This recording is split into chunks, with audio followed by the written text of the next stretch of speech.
আসসালামু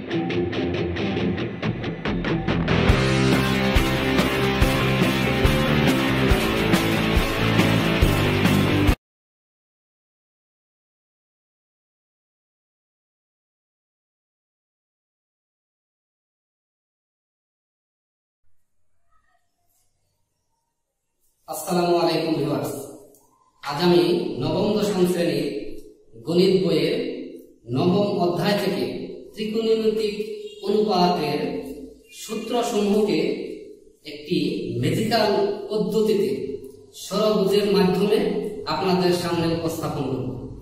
আপনারা যদি এই বিষয়টিকে ধৈর্য সহকারে দেখেন তাহলে আশা রাখি ভবিষ্যতে কোনোদিন আর মুখস্থ সূত্র সমূহকে রাখার যে একটা ভয় সেটা থাকবে না। পরবর্তীতে এই সূত্র সমূহকে খুব সহজেই মনে করা যাবে এবং যে কোনো সময় যে কোনো মুহূর্তে এগুলোকে ষড়ভুজের মাধ্যমে আমরা নির্ণয় করতে পারব। সো এখন আমরা তাহলে শুরু করি।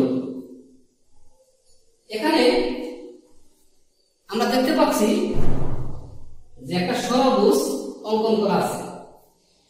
আমরা জানি ষড়ভুজের 6টা কৌণিক বিন্দু আছে। এই 6টা কৌণিক বিন্দু এবং 6টা বাহু আছে। আবার ত্রিকোণমিতিক যে অনুপাত এই অধ্যায়ে 6টা রাশি আছে। সেই রাশিসমূহকে আমরা এই 6টা কৌণিক বিন্দুতে স্থাপন করে সূত্রগুলোকে তৈরি করব। তো ঠিক আছে, যে 6টা রাশি আছে তাহলে আমরা দেখতে পাচ্ছি 6টা রাশি হচ্ছে tan theta, sin theta, cos theta, cot theta, cosec theta এবং sec থিটা। এখানে tan থিটা, sin থিটা এবং cos থিটা এই তিনটা রাশি হচ্ছে মেইন, আর বাকি তিনটা রাশি হচ্ছে এই তিনটা রাশিরই বিপরীত রাশি। সো এই তিনটা রাশিকে আমরা খুব ভালোভাবে আগে মনে রাখবো সূত্রসমূহ নির্ণয় করার ক্ষেত্রে। এই তিনটা রাশিকে আমরা TSC দিয়ে মনে রাখতে পারি। TSC, that is tan, sin, cos। তো তাহলে শুরু করি আমরা সূত্রসমূহ কিভাবে নির্ণয় করতে পারব। প্রথমে এই ষড়ভুজটাকে লক্ষ্য করলে দেখা যায় 6টা কৌণিক বিন্দু আছে, তার মধ্যে সর্ববামে আছে এই বিন্দুটা। তাহলে এটাকে আমরা 1 নম্বর যদি ধরি, এটাকে 2, এটাকে 3, এটাকে 4, এটাকে 5, এটাকে 6। এই নাম্বারিং যদি করি তাহলে দেখা যায় সর্ববামে আছে এই 1 নম্বর এই কৌণিক বিন্দুটা। অতএব তাহলে এই কৌণিক বিন্দুতে আমরা এই tan থিটাকে স্থাপন করব।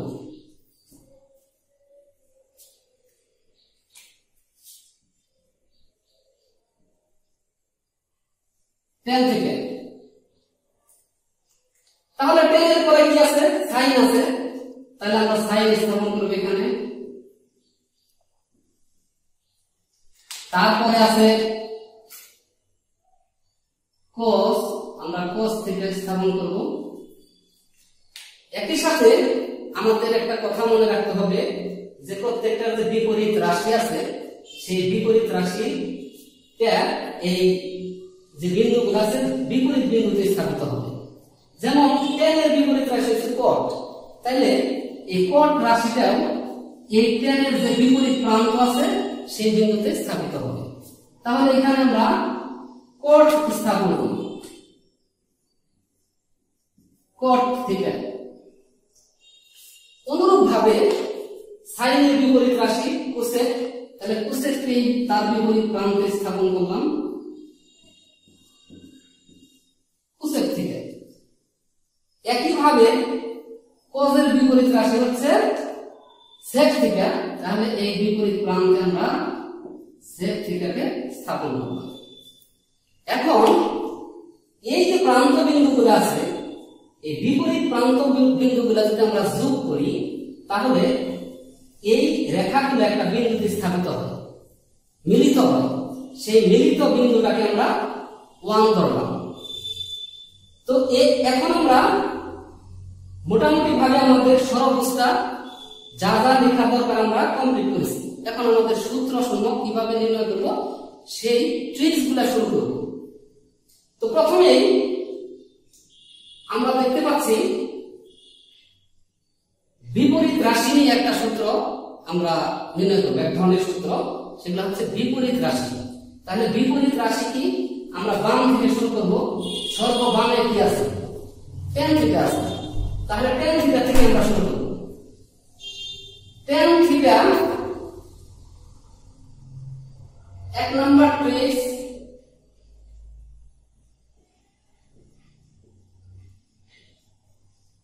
বিপরীত রাশি নিয়ে।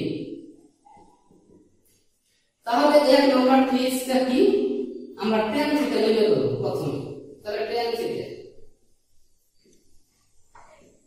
থিটা তাহলে কি হবে? মাঝখানে দেখেন সবাই 1 আছে, তাহলে 1 এর আর অপর পাশে বিপরীত পাশে আছে cot থিটা।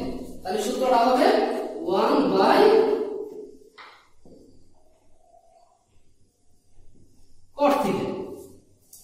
একইভাবে আমরা যখন sin থিটা লিখব তাহলে 1/cosec থিটা।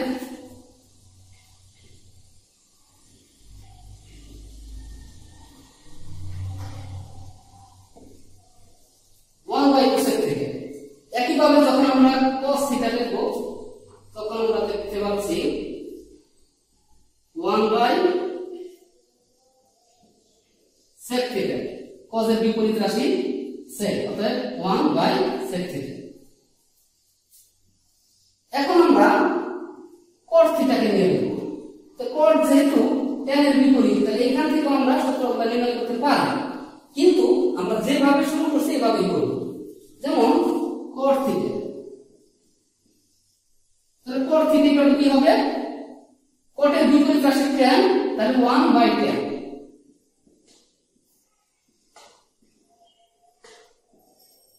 থিটা। নেক্সট হচ্ছে cosec থিটা।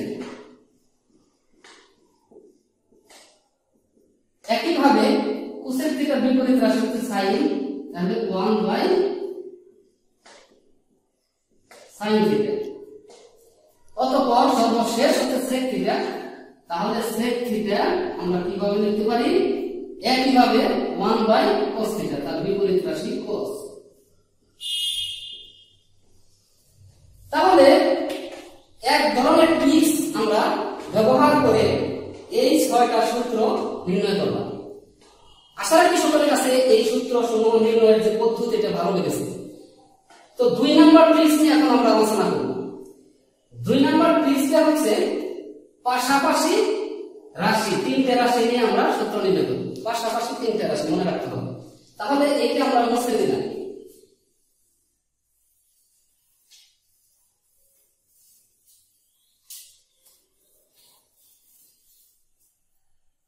2 নাম্বার ট্রিক্স হচ্ছে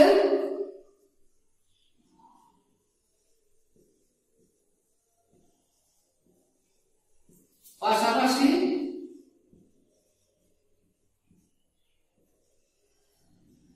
তিনটি রাশি নিয়ে সূত্র। তাহলে পাশাপাশি তিনটি রাশি আমরা সবসময় খেয়াল রাখবো যে সর্ববামের থেকে আমরা শুরু করবো। সর্ববাম কোনটা? tan theta. তাহলে tan থিটা থেকে শুরু করব। তাহলে tan theta equal two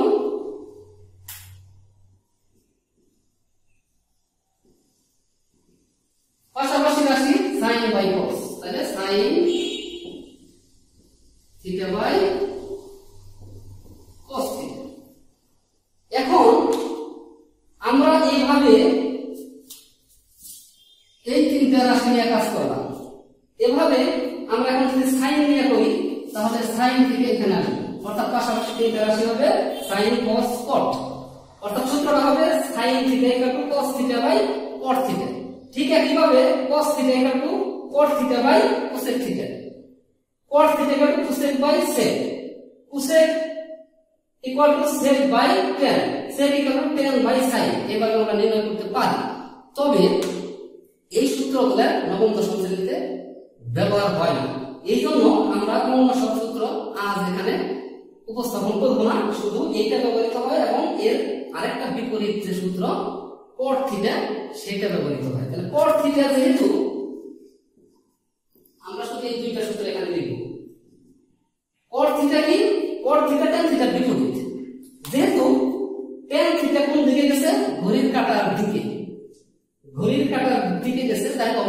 square যেহেতু বিপরীত রাশি, তাহলে cot থিটা অবশ্যই ঘড়ির কাঁটার বিপরীত দিকে যাবে।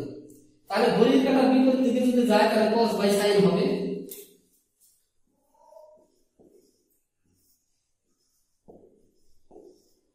cos by sin theta. আবার এটাকে আমরা অন্যভাবে ব্যবহার করতে পারি, কোনভাবে? যে tan থিটা এবং cot থিটা পরস্পর বিপরীত, তাহলে যদি বিপরীত হয় তাহলে tan থিটা যদি sin বাই cos হয় তাহলে অবশ্যই cot থিটা হবে cos by sin। Okay, 2 number tricks আমাদের কমপ্লিট হয়ে গেল এবং 2 নাম্বার ট্রিক্স এর মাধ্যমে আমরা দুইটা সূত্র ব্যবহার করব। আর বাকি সূত্রসমূহ নবম দশম শ্রেণীর জন্য উপযুক্ত নয়।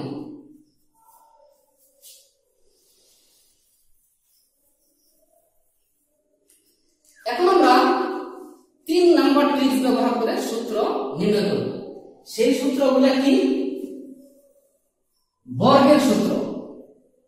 বর্গের সূত্র যেমন sin square theta plus cos square theta equal to 1, এই যে সূত্রগুলো নির্ণয় করব সেই সূত্রটাও আমরা এই ষড়ভুজ ব্যবহার করে নির্ণয় করতে পারি।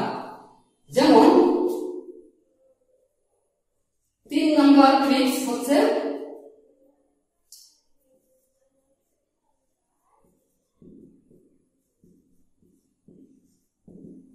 বর্গের সূত্র। কারণ ট্রিক্সগুলো ব্যবহার করে আমি সূত্রগুলো শুরু করে দিই। কিভাবে শুরু করব? এখানে একটা বিষয় আছে। বিষয়টা হচ্ছে এইখান থেকে আমার ত্রিভুজ নির্ণয় করে নিতে হবে। প্রথমে একটা ত্রিভুজ বাদ রাখবো। প্রথমে ত্রিভুজটা আমরা কি করব? বাদ রাখবো, সর্ববামের ডান বাদ।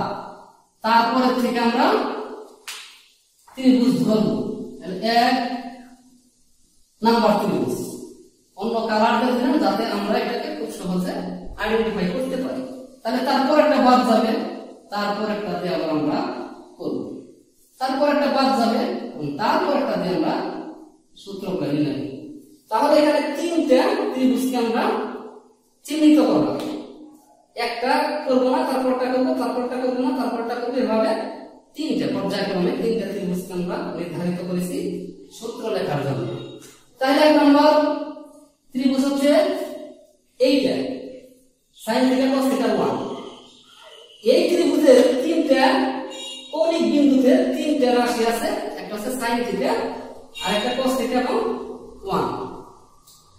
তাহলে এই ত্রিভুজের ক্ষেত্রেও আমরা যে সূত্রগুলো নির্ণয় করব সেই সূত্রটা অবশ্যই বাম পার্শ্ব থেকে শুরু হবে ঘড়ির কাঁটার দিকে, অর্থাৎ ক্লকওয়াইজ। এই দিকে আসবে ক্লকওয়াইজ সূত্রটা নির্ণয় করব। প্রথম দুইটার বর্গের সমষ্টি সমান হবে তৃতীয়টার বর্গ। তাহলে শুরু করা যাক।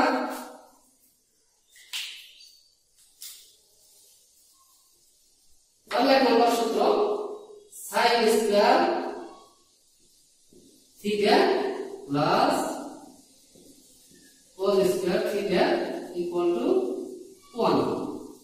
এই একটা সূত্র আমরা এইটার মাধ্যমে লিখতে পারি। কি রকম? এইটা এই দিকে গেছে, সব সময় খেয়াল রাখতে হবে বাম থেকে ডানে যাবে। তাহলে sin square theta plus cos square theta equal to 1। এইখান থেকে আবার কিছু সূত্র আমরা নির্ণয় করতে পারি। তা আমরা দেখে দিচ্ছি, চেষ্টা করি। যেমন শুধু sin স্কয়ার থিটা যদি আমরা নির্ণয় করি তাহলে কি হবে? 1 মাইনাস এইটা পক্ষান্তর করলে বিয়োগ হয়ে যায় cos স্কয়ার থিটা। এখন যদি আমরা স্কয়ার উঠিয়ে দিই তাহলে কেমন হয়? sin theta equal to root over 1 minus cos square theta. Okay, আবার আমরা cos কে রাখবো, sin cos কে নিব।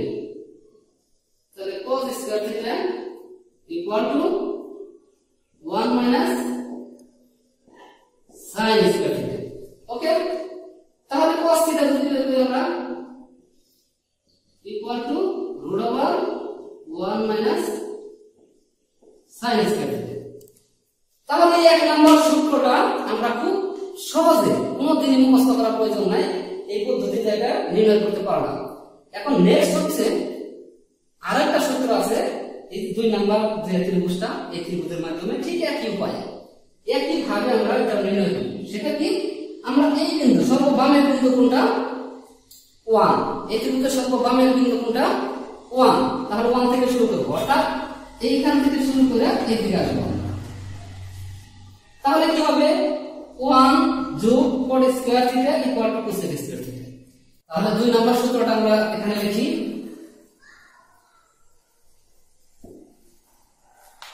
2 সর্ববামে কত আছে 1 আছে, তাহলে 1 থেকে আমরা শুরু করব। 1 যোগ cot square theta equal two সর্বশেষ কত আমরা ঘড়ির কাঁটার দিকে ঘুরলে আসে cosec স্কয়ার থিটা। তাহলে 2 নম্বর সূত্রটা হচ্ছে 1 plus cot square theta equal to cosec square theta. এখন এই 1 নম্বর সূত্রের মতো করে যদি পক্ষান্তর করে আরো কিছু সূত্র আমরা পেতে পারি, তাহলে লক্ষ্য করো cot square theta equal two হইতে সমানটা এই পাশে চলে যাবে cosec স্কয়ার থিটা মাইনাস 1, এটা একটা সূত্র। আবার যদি আমরা এটাকে রুট করে দেই, বর্গমূল করে দেই, তাহলে আরেকটা সূত্র চলে আসবে cot theta equal to root over cosec square theta minus 1। আবার যদি আমরা 1 কে রেখে দিই, তাহলে এভাবে করা যায় যে 1 equal to cosec square theta minus cot square theta, এটা একটা সূত্র।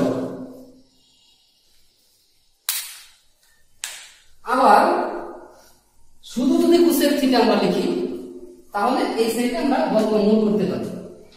তাহলে শুধু cosec থিটা ইকুয়াল টু কি হবে, তাহলে cosec থিটা বর্গমূল করলে root over 1 plus cot square theta. এই পাঁচটা সূত্র আমরা পেতে পারি এই 2 নাম্বার ট্রিক্সের মাধ্যমে, অর্থাৎ এই ত্রিভুজ নাম্বার 2 থেকে। অনুরূপভাবে আমরা এই 3 নাম্বার ত্রিভুজ নিয়েও আরো এরকম 5টা সূত্র নির্ণয় করতে পারি। তাহলে শুরু করা যাক সেই 3 নাম্বার ট্রিক্স। সেল 3 নাম্বার ত্রিভুজ থেকে আমরা সূত্রগুলো নির্ণয় করি। তাহলে প্রথম সূত্রটা আমরা মুছে দিলাম। এখন 3 নাম্বার সূত্র। সূত্র নম্বর 3 লক্ষ্য করতেছি আমরা এই ত্রিভুজের সর্ববামে আছে tan। যদি ঘড়ির কাঁটার দিকে ঘুরাই তাহলে এই দিকটা চলে আসে, তাহলে সর্ববামে কত tan। তাহলে tan স্কয়ার থিটা যোগ 1 equal to sec square theta সূত্র অনুসারে। তাহলে আমরা লিখলাম tan square theta plus 1 equal to sec square theta. এখন আমরা যদি 1 দুই পাশে নেই, তাহলে একটা সূত্র বের হয়, সেটা হচ্ছে tan square theta equal to sec square theta minus 1। ঠিক আছে? তো ভিউয়ার্স, এখন আমি যদি বর্গমূল করে দেই, তাহলে আরেকটা সূত্র পাওয়া যাবে tan theta equal to root sec square theta minus 1। ঠিক একইভাবে অন্য যে দুইটা আগের দুইটা সূত্র আমরা যেভাবে করেছি পক্ষান্তর করে, ঠিক এটা সেইভাবে। তাহলে এখন শুধু যদি আমরা sec থিটা বাই করতে চাই, তাহলে কি হবে, রুট করলে এই পাশে রুট হয়ে যাবে, অর্থাৎ tan স্কয়ার থিটা প্লাস 1 হবে। এবং আরেকটা সূত্র আমরা নির্ণয় করতে পারি, এই tan স্কয়ার কে এই পাশে নিব 1 থেকে যাবে, সেটা হচ্ছে যেমন sec square theta minus tan square theta equal two হবে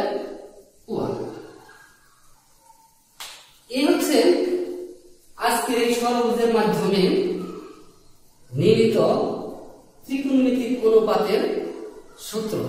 আজ আমি এ পর্যন্তই।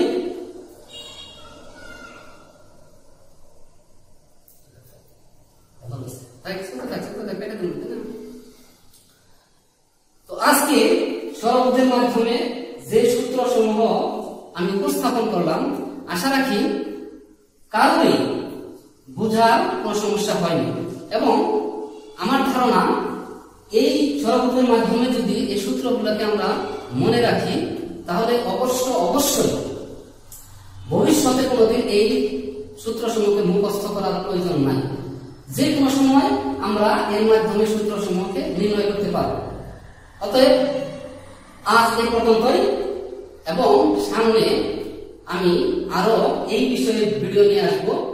ত্রিকোণমিতির যে বাকি সূত্রগুলো আছে সেই সূত্রগুলোকে বিভিন্ন ট্রিক্স এবং ম্যাজিকের মাধ্যমে আমি উপস্থাপন করার চেষ্টা করব। সে পর্যন্ত সাথেই থাকেন এবং এই ভিডিওটি দেখতে থাকেন। সকলকে ধন্যবাদ।